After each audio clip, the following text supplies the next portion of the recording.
ജാതിമത വർഗ വർണ്ണ ഭാഷാഭേദമന്യേ എല്ലാവർക്കും ശബരിമല അയ്യപ്പ സന്നിധിയിൽ ദർശനം നടത്താം. തത്വമസി, ഞാൻ നീയാകുന്നു എന്നതാണ് ശാസ്താവിനെ സംബന്ധിക്കുന്ന പ്രധാന ശ്ലോകം. അയ്യപ്പനെ കൂടാതെ മാളികപ്പുറത്തമ്മ എന്നു പേരുള്ള ഒരു ഭഗവതി സങ്കല്പവും തുല്യ പ്രാധാന്യത്തിൽ കുടികൊള്ളുന്നു.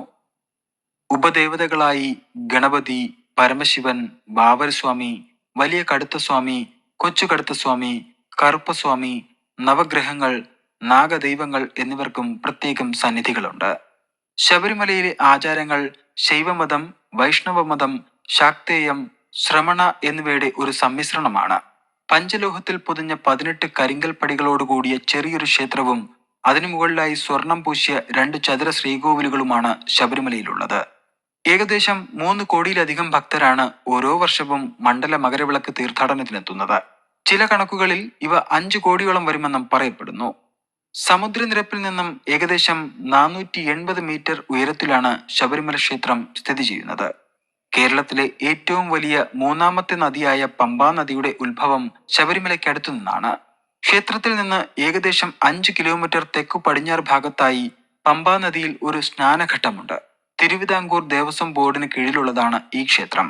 ബോർഡിന് കീഴിൽ ഏറ്റവും കൂടുതൽ വരുമാനമുള്ള ക്ഷേത്രവും ഇതുതന്നെ. എല്ലാ ദിവസവും ഇവിടെ പൂജകളും തീർത്ഥാടനവുമില്ല. നവംബർ, ഡിസംബർ മാസങ്ങളിൽ, അല്ലെങ്കിൽ മലയാള മാസം വൃശ്ചികം 1 മുതൽ ധനുമാസം 11 വരെ നീളുന്ന മണ്ഡലകാലം 41 ദിവസമാണ്. ഇതാണ് ശബരിമലയിലെ പ്രധാന തീർത്ഥാടന കാലയളവ്. ഇതിനു പുറമെ എല്ലാ മലയാള മാസങ്ങളിലെയും ആദ്യത്തെ 5 ദിവസങ്ങളിലും ഇവിടെ നട തുറക്കും. ഇത് തുടങ്ങിയിട്ട് അധികകാലമായിട്ടില്ല. മീനമാസത്തിലെ ഉത്രം നക്ഷത്രത്തിൽ ആറാട്ടിനായി 10 ദിവസം ക്ഷേത്രത്തിൽ ഉത്സവം നടന്നു വരുന്നുണ്ട്. കൂടാതെ വിഷു, ഓണം, വിജയദശമി, ദീപാവലി, ശിവരാത്രി തുടങ്ങിയ വിശേഷ ദിവസങ്ങളിലും നട തുറന്ന് പൂജ നടത്തും. വ്രതമെടുക്കാതെയും ചലച്ചിത്ര നിർമ്മാണത്തിനുമായി പലരും ശബരിമലയിലേക്ക് എത്തിയതിനെ തുടർന്ന് 1992 കേരള ഹൈക്കോടതി 10 മുതൽ 50 വയസ്സ് വരെയുള്ള സ്ത്രീകളെ ശബരിമലയിൽ പ്രവേശിപ്പിക്കാൻ പാടില്ലെന്ന് വിധി പുറപ്പെടുവിച്ചിരുന്നു. എന്നാൽ 2018 സെപ്റ്റംബർ 28 സുപ്രീം കോടതിയുടെ ചരിത്രപരമായ ഒരു വിധി അനുസരിച്ച് സ്ത്രീ പുരുഷ പ്രായഭേദമന്യേ എല്ലാവർക്കും ക്ഷേത്രത്തിൽ പ്രവേശിക്കാവുന്നതാണ്.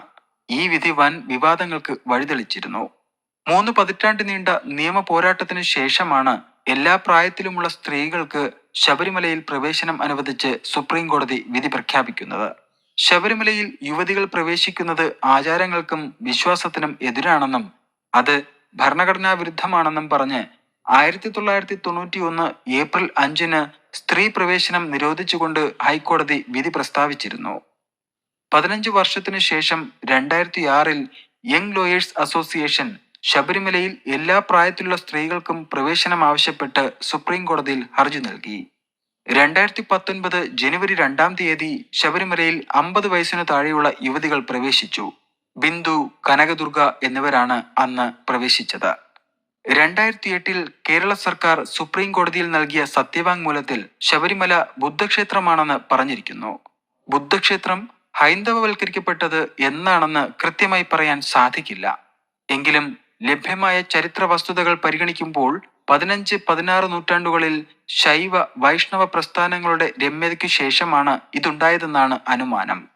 ഏതാണ്ട് ഇതേ കാലത്ത് തന്നെ നമ്പൂതിരിമാരായ ആചാര്യന്മാർ ക്ഷേത്രത്തിൽ പൂജാതി കർമ്മങ്ങൾ ചെയ്യുന്നതിൽ നിന്ന് പിന്മാറുകയും ചെമ്പകശ്ശേരി രാജവംശത്തിന് ക്ഷേത്രാധികാരത്തിൽ കൂടുതൽ സ്വാധീനം ലഭിക്കുകയും ചെയ്തു.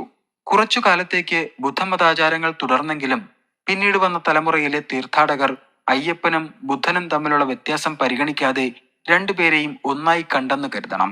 കേരള ഹൈക്കോടതിയിൽ വാവരുടെ പിൻഗാമി സമർപ്പിച്ച തെളിവുകൾക്ക് 1708 വർഷത്തോളം കാലപ്പഴക്കമുണ്ടെന്ന് കണക്കാക്കപ്പെട്ടിട്ടുണ്ട്. ചീരപ്പഞ്ചിറ കുടുംബത്തിലുള്ള അവകാശപ്രകാരവും ക്ഷേത്രത്തിൽ വീണ്ടും തീർത്ഥാടനം ആരംഭിച്ചത് 15-16 നൂറ്റാണ്ടോടെയാണെന്ന് കാണുന്നു. കൊല്ലവർഷം 843 എഴുതപ്പെട്ട ഒരു ചെമ്പു പട്ടയത്തിൽ ശബരിമല ക്ഷേത്രത്തിൽ മകരവിളക്കുത്സവവും വെടിവഴിപാടും നടത്താനുള്ള അവകാശം ചീരപ്പഞ്ചിറ കുടുംബത്തിന് നൽകിയതായി പറയപ്പെടുന്നു. പന്തളം കോവിലിനകത്തു നിന്നുള്ള അനുമതിയാണിതെന്ന് ചെമ്പു പട്ടയത്തിൽ സൂചിപ്പിച്ചിട്ടുണ്ട്. ശബരിമലയുമായി ബന്ധപ്പെട്ട് ലഭ്യമായ 4 രാജശാസനകളിൽ ഏറ്റവും പഴക്കം ചെന്നതാണ് ഈ തിട്ടൂരം അഥവാ രാജകീയ രേഖ. CE 1709 1793 വാവർ കുടുംബത്തിന് ചില അവകാശങ്ങൾ നൽകുന്ന ചെമ്പഴന്നൂർ പട്ടയങ്ങൾ എന്നറിയപ്പെടുന്ന 2 ചെമ്പ് പട്ടയങ്ങളുമുണ്ട്. 1837 ശബരിമലയിലെ ശാന്തി നിയമനം സംബന്ധിച്ച മതിലകം രേഖയാണ് 4ാമത്തേത്. ആലപ്പുഴ ജില്ലയിൽ തണ്ണീർമുക്കത്തെ പ്രസിദ്ധമായ ഈഴവ തറവാടാണ് ചീരപ്പഞ്ചിറ. ചീരപ്പഞ്ചിറ കളരിയിലാണ് അയ്യപ്പൻ കളരിപ്പയറ്റ് പഠിച്ചതെന്നാണ് ഐതിഹ്യം. 8 വീട്ടിൽ പിള്ളമാരുടെ കളരി ഗുരുവായിരുന്ന മേക്കാട് കേശവൻ ഈ തറവാട്ടുകാരനായിരുന്നു. ചീരപ്പഞ്ചിറ കുടുംബത്തിനും പന്തളം കോവിലകത്തിനും ശബരിമല ക്ഷേത്രവുമായി ഉണ്ടായിരുന്ന ചരിത്രപരമായ ബന്ധത്തിന്റെ വസ്തുനിഷ്ഠമായ തെളിവാണ് ഈ ആധികാരിക രേഖകൾ. 1950-കൾ മുതൽ ശബരിമലയിലെ വെടിവഴിപാട് സംബന്ധിച്ച് ചീരപ്പഞ്ചിറ കുടുംബവും തിരുവിതാംകൂർ ദേവസ്വം ബോർഡുമായി ഉണ്ടായ കോടതി വ്യവഹാരങ്ങളിലൊന്നും ഈ ചെപ്പേട് ഹാജരാക്കാൻ കഴിഞ്ഞിട്ടില്ല എന്നാണ് ലഭ്യമായ വിവരം. മലയേറിയരെക്കുറിച്ചോ ബ്രാഹ്മണരെക്കുറിച്ചോ രേഖയിൽ പരാമർശിച്ചിട്ടില്ലെന്നും ചരിത്രാന്വേഷികൾ എന്ന ഫേസ്ബുക്ക് പേജ് അവകാശപ്പെടുന്നുണ്ട്.